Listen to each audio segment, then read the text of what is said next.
అందరికీ నమస్కారం। ఈరోజు మున్సిపల్ సాధారణ సమావేశం జరిగింది। మరి ఈరోజు కౌన్సిల్ హాల్లో కొన్ని ముఖ్య అంశాలన్నీ కూడా చర్చించడం జరిగింది। ముఖ్యంగా మరి ఎస్ఎస్ ట్యాంక్ వద్ద 270 హెచ్పి మోటార్ అలాగే 75 హెచ్పి మోటార్ దాదాపుగా మరి 4 టన్నుల బరువు ఉన్నటువంటి మోటార్లు ఈరోజు దొంగతనానికి గురి కావడం జరిగినాయి। మరి దీని మీద ఈరోజు కమిషనర్ గారిని ప్రశ్నిస్తే మరి కమిషనర్ గారు నిర్లక్ష్యంగా మేమేమన్నా దొంగతనం జరుగుతాయని చెప్పేసి కలలు గంటామా అని చెప్పేసి సమాధానం చెప్పారు। ఒక గౌరవ ఆఫీసర్ అలా సమాధానం చెప్పడము ఎంతవరకు న్యాయము? ఏమన్నా అడిగితే ప్రతిదీ కూడా ఎంఈ గారికో లేకపోతే మున్సిపల్ సిబ్బందిలోని ఏఈల్ని డిఈల్ని అడగమని చెప్పి వాళ్ళని సమాధానం చెప్పమని చెప్తారు। మరి కమిషనర్ గారికి ఎటువంటి అవగాహన ఉందో లేదో మరి మాకు అర్థం కావడం లేదు। ఏ క్వశ్చన్ అడిగినా కూడా ఆయన మాత్రం ఎంఈనో ఇంజనీర్లను ఎవరినో ఒకరిని చూపించి మాట్లాడమని చెప్తారు। కానీ మరి ఆయన ఒక ఆఫీసర్ గా ఉండి ఆయనకు అన్ని సబ్జెక్టులు తెలిసి ఉండాలి కదా।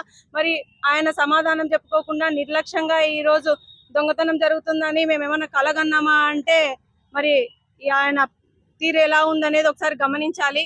ఏదైతేనేమి మరి ఈ దొంగతనం జరిగి 3 రోజులు కావస్తున్నా కంప్లైంట్ ఇచ్చామని చెప్తున్నారు। మరి అది కేసు ఫైల్ అయ్యిందో లేదో కూడా సమాచారం ఇంతవరకు లేదు। కేవలం కంప్లైంట్ మాత్రమే ఇచ్చారు। ఒకవేళ కేసు ఫైల్ అయ్యింటే మరి సిఐలు దానికి సరైన స్టేట్మెంట్ కూడా ఇంకా మరి బయటికి రాలేదు।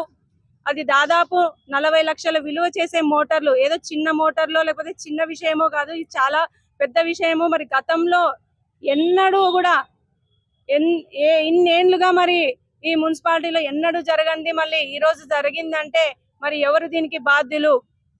అది తీసుకుపోవాలి అంటే ఏదో జోబిలో పెట్టుకొని తీసుకుపోయేది కాదు దొంగతనం చేయాలంటే। మరి అది పక్కా ప్లాన్ ప్రకారం జరిగిందన్నది ప్రతి ఒక్కరికి కూడా తెలుసు। ఎందుకంటే అది ఒక 15 మంది ఎత్తితే గాని తీసుకుపోలేని అంత బరువు ఉంటుంది ఆ మోటారు। మరి అది పక్కా ప్లాన్ ప్రకారం ఏదో క్రేన్లు తెచ్చి మరి దొంగతనం చేశారు అన్నది చెప్తూ ఉన్నారు। మరి ఇంతగా మరి అక్కడ సీసీ కెమెరాలు కూడా ఇంతవరకు లేవు। గతంలో మేము ఎప్పుడు కూడా ఇవి జరగలేదు। ఒకవేళ వాళ్ళు ప్రశ్నించవచ్చు, మీ ప్రభుత్వంలో మీరు ఉన్నారు కదా అప్పుడు ఎందుకు సీసీ కెమెరాలు ఏర్పాటు చేయలేదనేసి అడగచ్చు।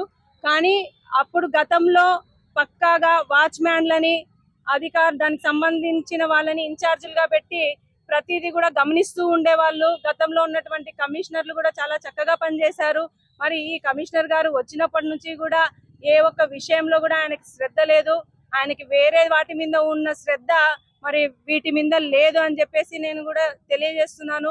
మరి ఇటువంటి కమిషనర్లు ఉంటే మాకు కూడా సంతోషమే। ఎందుకంటే వీళ్ళు ఎలాగో పనులు చేయడం లేదు కాబట్టి మళ్ళీ త్వరలోనే లోకల్ బాడీ ఎలక్షన్లు కూడా రాబోతున్నాయి కాబట్టి ఇలాంటి కమిషనర్లు ఉండడం వల్ల మా పార్టీ వాళ్ళకి మేలే జరుగుతుంది కానీ వాళ్ళకే ఇబ్బంది। కాబట్టి మేమైతే గట్టిగా ప్రశ్నించినాము। మరి దీని మీద వారు ఖచ్చితంగా యాక్షన్ తీసుకోవాలి, స్పందించాలి, వీలైనంతగా దాన్ని ఫాలో అప్ చేయాలి। ఆయన ఊరికే నిర్లక్ష్యంగా ప్రతిదీ కూడా నిర్లక్ష్యమే। దీని గురించి అడిగితే చెప్పాము, కంప్లైంట్ ఇచ్చాము, ఆల్రెడీ మా డిఈల్ని పంపించినాము, ఎంఈల్ని పంపించినాము అంటాడే తప్పితే మేము వెళ్ళాము మళ్ళా కూడా మేము చేస్తాం మేడం, మేము దాన్ని సీరియస్ గా తీసుకుంటాం మేడం అని సమాధానం కూర్చొనే నేను సమాధానం ఇచ్చినామంటాడు। ఆయన లేచి నిలబడి ఏదైనా సమాధానం చెప్తే మేము అవును ఆయన లేచినాడు ఏదో చెప్తున్నాడని వింటాము। ఆయన కూర్చొనే సమాధానం చెప్తాడు, ఎటువంటి రెస్పెక్ట్ కూడా ఉండదు।